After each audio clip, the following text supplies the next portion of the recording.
The archives of the Concordium spoke of humans as myths, nothing more than tales told to younglings. Stories of a species that had mastered the stars before vanishing without a trace. Tales to entertain, not history to be studied. Researcher Juwu sat alone in the dim light of the xenorchaeology lab, staring at the artifact. The metal cylinder fit perfectly in his four-fingered hand, its surface etched with symbols unlike any known language in the Concordium database. Unlike his colleagues, he couldn't dismiss what he found. Elder Doyun will deny it again, he muttered, scanning the clearly human-made device. The lab hummed quietly around him. Screens displayed analysis results that contradicted everything the Council taught about galactic history. The metal's composition included elements in combinations that no known species had ever created. The power source, though dormant, contained energy signatures that matched no known technology. Juwu's skin, normally a calm blue, had darkened with frustration. For 3 cycles, he had brought evidence to the elders. For 3 cycles, they had dismissed his findings as misinterpretations or wishful thinking. Humans are bedtime stories, researcher Juwu. Elder Doyun had said last time. Her tone, gentle but firm. Next you'll claim the Star Eaters are real as well. The lab door slid open with a soft hiss. His assistant Minji entered, her steps quick and her breathing fast. Her eye membranes blinked rapidly, a sign of anxiety among their kind. Another signal detected at the edge of our space, she said, placing a data crystal on his workstation. The Council is concerned. Juwu inserted the crystal into his console. The holographic display showed a section of space near the abandoned Sector 7. Energy readings pulsed across the screen, organized, patterned, undeniably artificial. This is the 3rd signal this month, he said, enhancing the display, each one closer than the last. Minji leaned closer. The Council believes it may be the Dorvan Collective testing new communication technology. The Dorvans? Juwu laughed without humor. Their ships can barely reach their own colony worlds. These signals are coming from deep space. He manipulated the display, overlaying the new readings with data from his artifact. The patterns aligned perfectly. They should be concerned, Juwu replied, not looking up. The legends are returning. Minji's skin paled. You can't truly believe. I've studied every text, every fragment of evidence for 20 years, Juwu interrupted. The so-called myths speak of a species that built wonders beyond our understanding, who fought wars that shaped galaxies, who vanished at the height of their power. He lifted the artifact. This device is real. The signals are real. What if the humans are real too? A notification chimed on Minji's personal communicator. She checked it, her expression changing to alarm. The Science Council requests your immediate presence, she said. Elder Doyun specifically asked for you. Juwu carefully placed the artifact in a secure container. Perhaps they're finally ready to listen. The corridors of the Central Science Facility were unusually busy. Researchers hurried between departments, speaking in hushed tones. Something had changed in the usually calm atmosphere of the facility. When they reached the council chamber, Juwu was surprised to see not just the Science Council, but representatives from the military command as well. Elder Doyun sat at the center, her usually composed features tense. Researcher Juwu, she said when he entered, show us your findings again. Confused but hopeful, Juwu connected his data crystal to the main display. The chamber darkened as images of his artifact appeared, alongside analysis of the recent signals. For years, I've argued that humans weren't myths, he began. The evidence. New information has come to light, Elder Doyun interrupted. 20 minutes ago, our long-range sensors detected something entering our space. She nodded to a military officer who activated a separate display. The image showed darkness at first, then tiny points of light, hundreds of them, moving in formation. Ships, Juwu whispered. An entire fleet, the officer confirmed, of unknown design and origin. Elder Doyun turned to Juwu, her expression grave. The signals were attempts at communication. They've sent a message in an ancient language. Our systems took time to translate it. The final display showed simple text. We are the United Earth Federation. Humanity has returned. Prepare for contact. Jiwoo looked from the message to his artifact, then back to the council. The legends are real, he said softly. And they've come home. Admiral Kyung-go stood motionless on the command deck of the Concordium Defense Station Aegis, his 4 eyes fixed on the main view screen. His outer hands were clasped behind his back, while his primary hands rested on the command console. Around him, the crew worked in tense silence. Another 12 vessels have appeared, Admiral, reported the sensor officer. That brings the total to 537. The unknown fleet had materialized near Outpost 7 3 hours ago. At first, just a few vessels. Then dozens. Now hundreds, perhaps thousands. They maintained perfect formation, neither advancing nor retreating. Kyung-ho had lived through 3 border conflicts and 1 full-scale war in his 60 years of service. Never had he seen such discipline in a fleet. Never had he felt such unease. Magnify Section 4, he ordered. The screen shifted to show one of the larger vessels. Its design was unlike anything in Concordium records, sleek and angular with strange protrusions that might be weapons or sensors.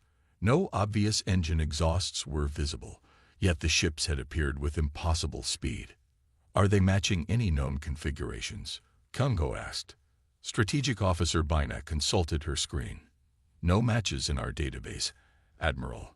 However, she hesitated. Speak freely, officer. The design elements bear striking similarities to the artifacts researcher Jiwoo has been studying. The ones he claims are of human origin. A murmur spread across the command deck. The mention of humans, creatures of legend, brought both fear and disbelief. Send the greeting protocols, Kyung-go ordered, his voice betraying none of his inner turmoil. Lieutenant Yoonji, the communications officer, initiated the standard first contact sequence, a series of mathematical equations and simple visuals designed to establish basic understanding across language barriers. The Concordium had used these protocols only twice in the last century, both times with primitive species just beginning interstellar travel. Minutes passed. The unknown fleet remained silent. No response, Lieutenant Yoonji reported, her voice steady despite her fear. The skin around her neck had paled to a light blue, a biological response to stress their species couldn't control. Repeat on all frequencies, Kyung-go ordered. Add the emergency diplomatic codes. As Yoonji worked, Kyung-ho opened a secure channel to Concordium Central Command. The situation remains unchanged, he reported. We are attempting communication, but... Admiral. Yoonji interrupted, something she would never do under normal circumstances. We're receiving a transmission. The command center fell silent as the main screen flickered. The image of the alien fleet vanished, replaced by a face. The being had 2 eyes, not 4, skin without scales, hair on the top of its head, a mouth with flat teeth. It was unmistakably what ancient texts described as human. This is Fleet Commander Han of the United Earth Federation. After 5 centuries, humanity has returned to known space. The voice was translated by the ship's computers, but even in translation, it carried authority and absolute confidence. Kyung-ho found himself momentarily unable to speak. In his youth, he had read the forbidden stories of humanity, tales of a species that had once dominated the stars before vanishing. Stories the Council insisted were myths. This is Admiral Kyung-ho of the Concordium Defense Force, he finally responded. Your presence has caused considerable concern. Our records contain no verified information about your species. Commander Han's expression remained neutral. That is unsurprising, Admiral. We withdrew from this region of space long before your civilization achieved starflight. For what purpose have you returned? Kyung-ho asked, aware that every word of this exchange was being transmitted to Central Command. We monitored your development from afar. Your civilization has grown impressively. Han paused. But you are not prepared for what approaches. We have returned to help you survive it.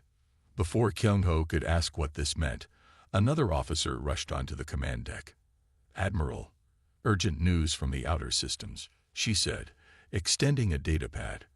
Outpost 12 has gone silent. Last transmission reported unknown biological entities unlike anything we've encountered. As Kyung-ho read the report, Commander Han spoke again. I see you've received word of the first incursion. We were too late to save that outpost. We need not be too late for the rest of your worlds. Kyung-ho looked up at the human's face on the screen, understanding dawning. You didn't come back for us. No, Han agreed. We came back because of what follows us. And now it follows you too. The Grand Council chamber of the Concordium had never hosted beings like these before. 3 humans sat across from the 7 council members, their forms strange yet eerily familiar. They had 2 arms instead of 4, their skin smooth instead of scaled, and they walked differently. Yet their eyes held intelligence that matched any counselor's gaze. The chamber itself, a marvel of Concordium architecture with its soaring crystal ceiling and living light formations, seemed diminished by the presence of these visitors. The humans appeared unimpressed, as if they had seen greater wonders. Behind the counselors stood various experts and assistants, including researcher Ju and his assistant Minji. After years of being mocked for his theories about human existence, Ju could barely contain his excitement. Minji noticed his skin had turned an almost glowing shade of blue, a sign of intense emotion among their kind. You abandoned your worlds, said Counselor Chunho, staring at the human delegation. His voice carried accusation, though he tried to mask it. The historical sites we discovered on planets throughout our territory, they were yours, then discarded. The human at the center, Ambassador Jin, smiled patiently. Unlike her military companions who sat rigidly in their seats, she had a relaxed posture. Her gray-streaked hair was pulled back, revealing a face lined with age yet animated with intelligence. We retreated to survive, she replied. The catastrophe that struck our worlds was beyond our technology then. What catastrophe could force an entire species to vanish? Asked Counselor Taewon. Our scientists have found no evidence of natural disaster on these worlds. Ambassador Jian exchanged glances with her companions before answering. It wasn't natural. We call them the Void Eaters. You will likely face them soon. A murmur ran through the chamber. The same threat Admiral Kyung-ho had reported from the fleet encounter. You speak of the same danger your military commander mentioned. Counselor Chunho noted. Yet you provide no proof. Why should we believe this isn't merely justification for your return? Perhaps even a pretext for conquest. Before Jan could answer, Minji stepped forward from behind the council table. As a junior researcher, this breach of protocol was shocking. Ju tried to pull her back, but she evaded his grasp. The monoliths of Sector 9, those were yours? She asked, her voice clear despite her obvious nervousness. The humans all turned to look at her. Ambassador Jen's expression changed from diplomatic neutrality to genuine interest. Yes, Jan confirmed. What you call ancient wonders, we call our history. We've been watching from the shadows, waiting until we were needed again. Minji pulled out a small device and projected an image between them, a massive black structure rising from the surface of a distant world. The monolith of Takaru, the most famous of the unexplained ancient structures. I studied these for years, Minji explained. They're not monuments. They're functional. They emit pulses of unknown energy every 73 days, precisely. The human military officer to John's right leaned forward. The Deep Watch Network. It's still operational after all this time. He sounded surprised. It's a sensor array, Ambassador Jian explained, designed to detect void movement across vast distances. If your scientists have recorded increased pulse activity recently, that confirms our worst fears. Counselor Junho looked at Minji. Is this true? Minji nodded. The pulses increased in frequency 3 months ago. Now they occur every 2 days. Ju stepped forward to stand beside his assistant. We assumed it was a malfunction in our monitoring equipment. We were wrong.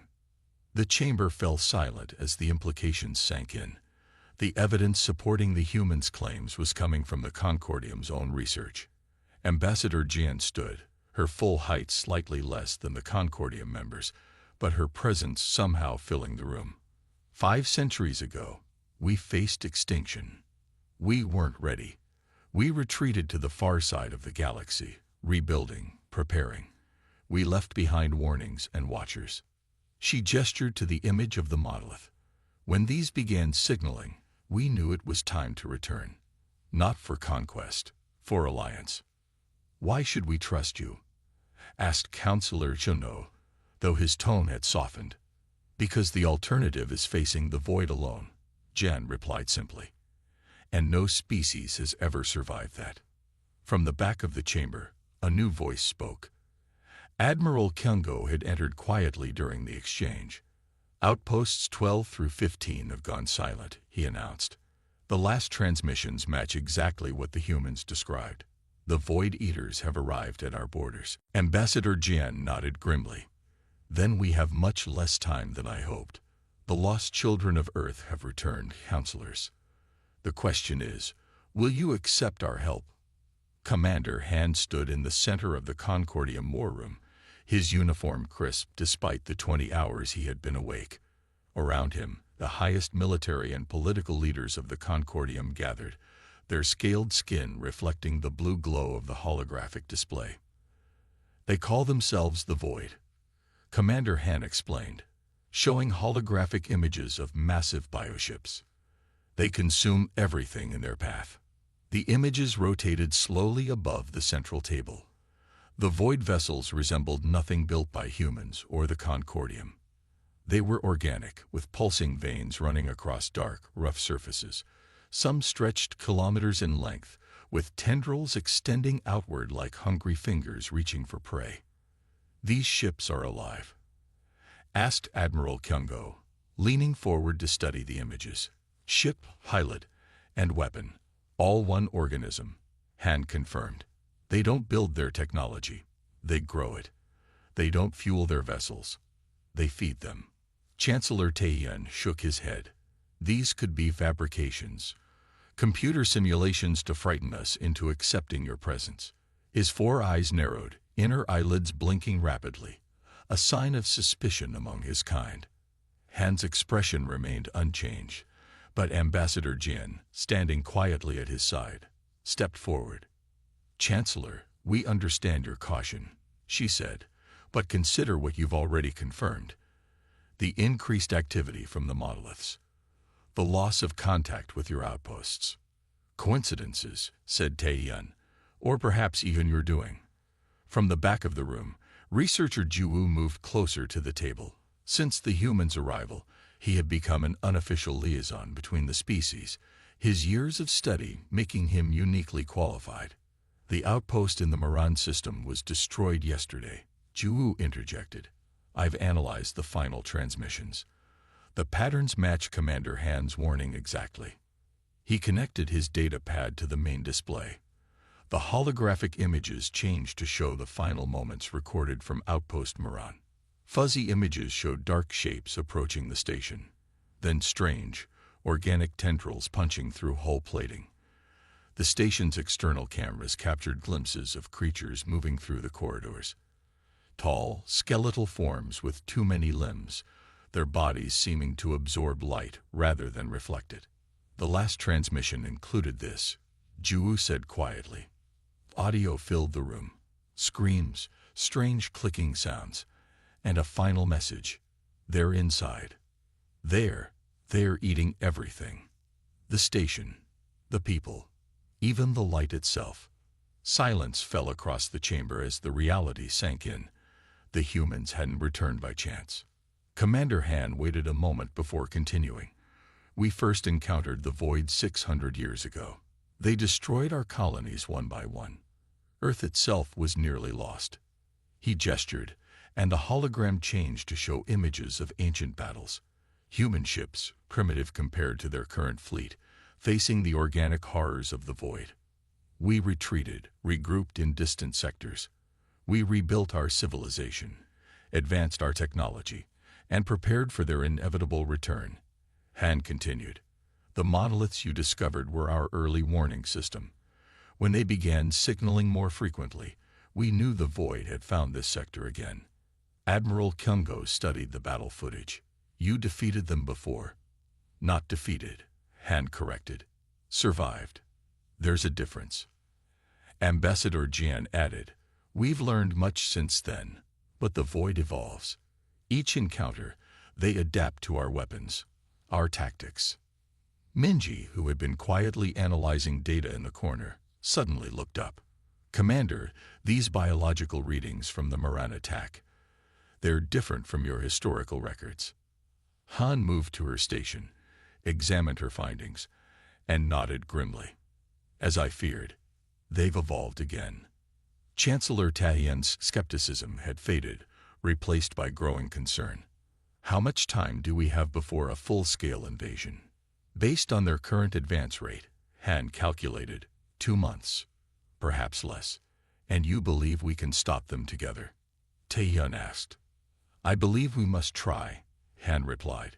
Humanity retreated once. There's nowhere left to run now, for any of us. The Concordium leaders exchanged glances. Admiral Kyungho was the first to speak. What do you propose, Commander? Han straightened. A joint defense initiative. Your knowledge of this sector combined with our experience fighting the void. Shared technology, integrated forces. And if we refuse? Asked Taehyun. Then we will fight alone. Ambassador Jian said simply. And when we fall, you will face them alone. Admiral Kyungho placed all 4 hands on the table, a gesture of formal decision-making in Concordium culture. I move that we accept the human proposal, he said. The threat is real, and it is coming for us all. One by one, the other leaders placed their hands on the table, until only Chancellor Taehyun remained. After a long moment, he too joined them. So be it, he said. The Concordium and humanity will face this threat together. The training facility on Concordium Defense Station Vanguard had never seen such activity. What was once a quiet military outpost had transformed into a bustling joint operations center. Yoonji walked through the massive hangar bay, dodging rush technicians and equipment transports. As communications officer from Admiral Kyungho's command staff, she had been assigned as liaison to the human military advisors. The role was challenging in ways she hadn't expected. Humans communicated differently, not just in language, but in subtle body language and unspoken assumptions. Yoonji stopped at the edge of the training area. Below 50 Concordium soldiers faced off against 10 human instructors. The Concordium troops had 4 arms instead of 2, greater physical strength, and naturally armored skin. Yet the humans moved with a speed and precision that made these advantages seem almost irrelevant. Captain Sungho, the human combat instructor, demonstrated a takedown maneuver against a Concordium soldier twice his size. The movement was fluid, using the larger fighter's momentum against him. The Concordium soldier hit the mat hard. Yoonji watched human soldiers demonstrate combat techniques to Concordium forces. Their movements were efficient, almost beautiful in their deadliness. Your species fights like it evolved for warfare, she told Captain Sungho when he finished the demonstration and climbed up to the observation deck where she stood. He shook his head. We evolved for survival. There's a difference. Sungho wiped sweat from his brow. Unlike the Concordium, humans perspired when overheated, another strange biological difference. The void doesn't fight like either of our species, he continued. They don't seek victory through superior force. They consume. Everything is food to them. Metal, energy, flesh, even information. How do you fight something like that? Yoonji asked. With adaptability, Sungho replied. The Concordium military is impressive, disciplined, well-equipped, but you train for predictable enemies. The void is anything but predictable. Across the training field, Engineers installed human shield technology on Concordium vessels. The enemy scouts had already taken 3 more systems since the formal alliance had been established. The outer colonies were being evacuated, their populations streaming toward the core worlds. Sungo pointed to a newly arrived shuttle. That's the R&D team from Earth. They'd brought prototype weapons designed specifically for the Void. The shuttle's ramp lowered, and a team of human scientists emerged, escorted by Concordium security. At their center walked a small, elderly human woman. Dr. Kim, Sungo said with obvious respect. She's been studying the Void for 60 years. If anyone can find their weakness, it's her. Yunji followed Sungo as he went to greet the new arrivals. Dr. Kim looked frail compared to the Concordium security detail towering over her, but her eyes were sharp and missed nothing. Captain, she nodded to Sungo. I see the joint training is progressing. Yes, Doctor. This is Lieutenant Yunji, our Concordium liaison. Dr. Kim studied Yunji for a moment. Lieutenant, I'll need access to all data from the recent Void encounters, particularly the sensory readings from the moments before communication was lost. Of course, Yunji replied. Admiral Kyungo has authorized full information sharing. Good, Dr. Kim said, because I've discovered something concerning about these new Void entities. She activated a portable holoprojector. Above it appeared the familiar shape of a Void bioship, but highlighted with strange energy signatures Yunji hadn't seen before. They're adapting faster than in previous encounters, Dr. Kim explained. And they're incorporating technology from the worlds they consume. See these structures? She pointed to formations along the bioship's hull. Those are modified Concordium energy collectors. They're learning from us as they feed, Sungo said grimly. An alarm blared throughout the station. Red emergency lights bathed everything in an eerie glow. What's happening? Dr. Kim asked, remarkably calm despite the chaos erupting around them. Yunji checked her communication device. Void scouts detected in the Helios system. That's only 2 jumps from here. Earlier than we predicted, Sungo said. We need to accelerate the weapon integration, Dr. Kim stated. The standard timeline won't work now. A nearby view screen activated, showing Admiral Kyungo. All personnel to battle stations. This is not a drill. First wave of Void scouts has bypassed the outer defense grid. All civilian ships are to begin evacuation procedures immediately. Yunji felt a moment of fear before her training took over. I'll take you to the command center, she told Dr. Kim. As they hurried through the corridors, they passed a viewport. Outside, the human fleet was moving into formation alongside Concordium vessels. The once separate forces now operated as one. Will we be ready? Yunji asked quietly. No, Dr. Kim answered honestly, but we'll adapt. That's what both our species do best. The station shuddered as it moved to battle position. The war that humanity had been preparing for over centuries had finally reached the Concordium. And despite all their preparations, Yunji knew they were facing something beyond imagination. In the distance, strange dark shapes appeared against the starfield. The Void had arrived. The Void fleet darkened the skies above New Serenity. What had once been the jewel of the Concordium's inner colonies now stood as the final defensive line before the core worlds. The planet's orbital defense stations had been destroyed in the first wave. Now, the remaining Concordium ships formed a desperate barrier between the planet and the advancing Void armada.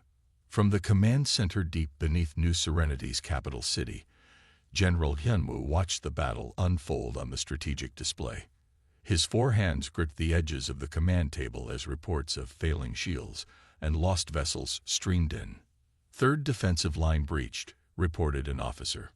4th line forming, but vessel strength down to 30%. Where are our reinforcements from Sector 7? Hyunwoo demanded. Destroyed or scattered, came the grim reply. The Void bioships adapted to our phase cannon frequencies. They're no longer effective. 3 weeks of continuous battle had pushed the combined forces to their breaking point. The Concordium had lost over half its fleet. The human forces had fared better, but were stretched thin across multiple fronts. "Where are the humans?" General Hyunwoo demanded, scanning the tactical display for the promised reinforcements from Earth Fleet Command. Commander Han assured me they would support this position. "No sign of human vessels in the system, General," replied Tactical Officer Jia. Her scaled hands moved rapidly over her console, searching all sensor bands. Last communication indicated they were engaged in the Proxima sector. A junior communications officer approached. "General, we're receiving an encrypted message from the human flagship Defender." "Put it through," Hyunwoo ordered. Commander Han's face appeared on the main screen. Despite the chaos of a command bridge visible behind him, the human officer appeared calm. "General, prepare your forces to advance on my mark," Han said without preamble. "Advance?" Hyunwoo was incredulous. "My forces are barely holding position. We can't possibly." "Trust me, General," Han interrupted. "When I give the signal, push forward with everything you have. Target these coordinates." Data streamed across a secondary screen. "These are behind the Void Fleet," Hyunwoo noted. "There's nothing there." "There will be," Han promised. "Stand by." The connection ended. Hyunwoo turned to his officers. "Prepare all remaining vessels to advance on my command," he ordered.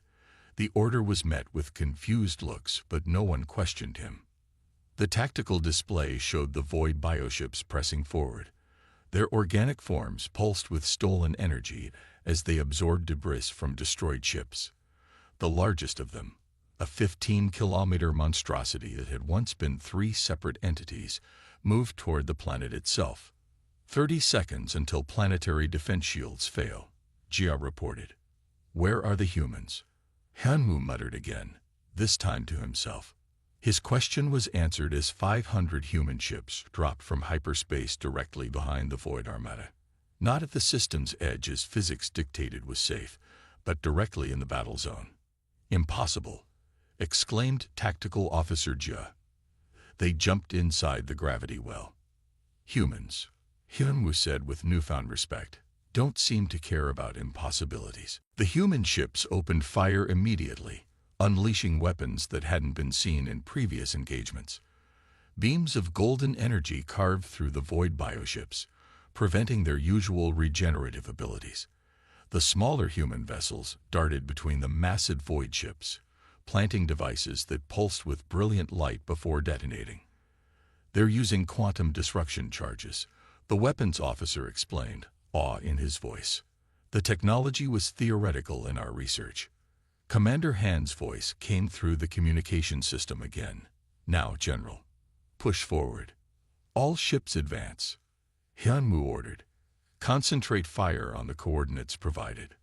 The remaining Concordium vessels surged forward, catching the Void Fleet in a perfect pincer movement. Caught between the human fleet's advanced weapons and the Concordium's concentrated firepower, the Void bioships began to falter for the first time. On the tactical display, Hyunwoo noticed something strange. The human ships were herding the Void vessels, driving them toward a specific point in space. As the largest Void entity reached this position, Commander Han's flagship fired a single projectile. The small device attached to the Void flagship and seemed to do nothing for several seconds. Then space itself appeared to fold inward. A singularity formed, pulling the Void ships toward it with irresistible force. "What is that?" Hyunwoo asked, stunned. Jia studied her readings. "Some form of artificial gravity well. It's consuming the Void ships but leaving our vessels untouched." Across the battlefield, the same tactic was being repeated by other human vessels. One by one, the Void ships were being drawn into miniature black holes that winked out of existence moments later. All Concordium vessels maintain distance from the gravity points, Commander Han warned. "The containment fields are calibrated for Void biological signatures only." Within 20 minutes, the battle that had seemed hopeless was turning. The skies above New Serenity began to clear as the last Void ships were systematically eliminated. Han's face appeared on the command screen once more. "General, we've cleared this sector, but this was just the vanguard. Their main fleet is 8 hours behind." "How did you do this?" Hanwu asked. "The hyperspace jump alone should have destroyed your vessels." Han smiled grimly. 500 years of preparation, General. We've been fighting this enemy for generations, developing technologies specifically to counter them. Why didn't you deploy these weapons earlier?" Hanwu demanded. "We could have saved millions of lives." "Because we only had one chance," Han replied. "The void adapts quickly. Now they've seen our primary weapons, we have perhaps one more engagement before they develop countermeasures." Hanwu understood then. The humans had been holding back, waiting for the decisive moment. "The main fleet," he said. Han nodded. "Exactly. Now we prepare for the real battle."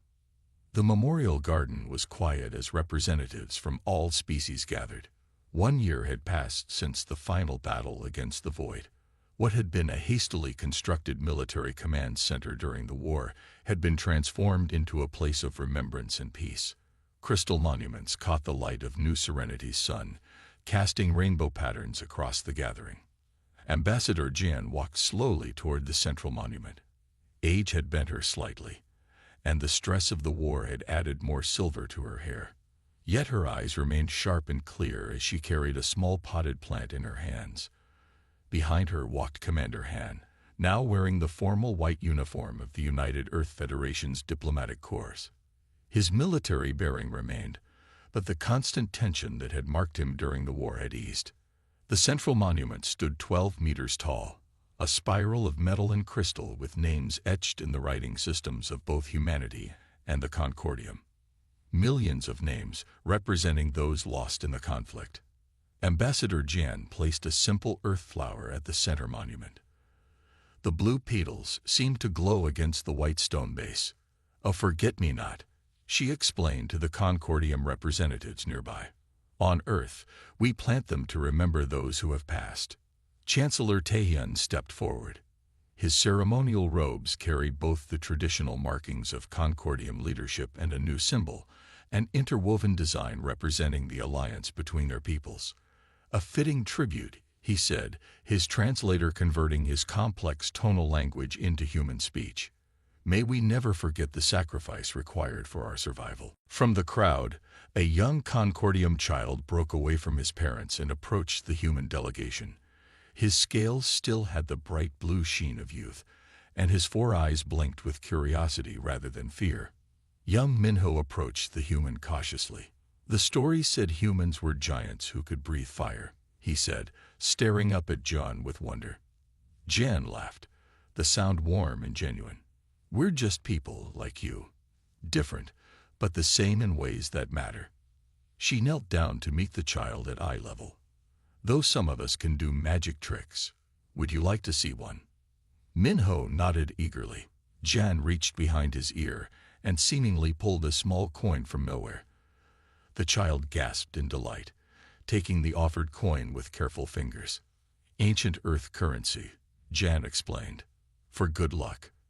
From nearby, researcher Juwu watched the interaction with satisfaction. His life's work had been validated beyond his wildest expectations. The artifacts he had studied for decades were now understood within their proper context, a history shared between species. His assistant Minji stood beside him, now wearing the insignia of the Joint Scientific Council. "Still hard to believe sometimes, isn't it?" she asked quietly. "That humans were real all along, or that we survived the void?" Juwu replied.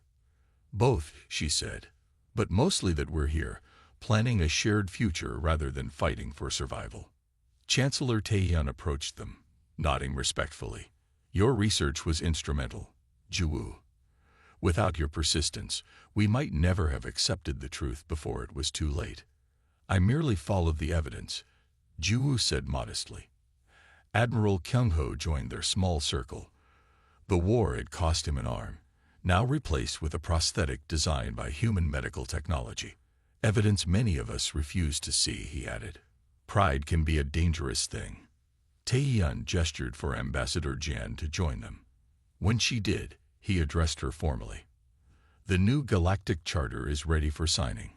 Humanity will have its rightful place at the table. Not as legends, Giant said, but as friends.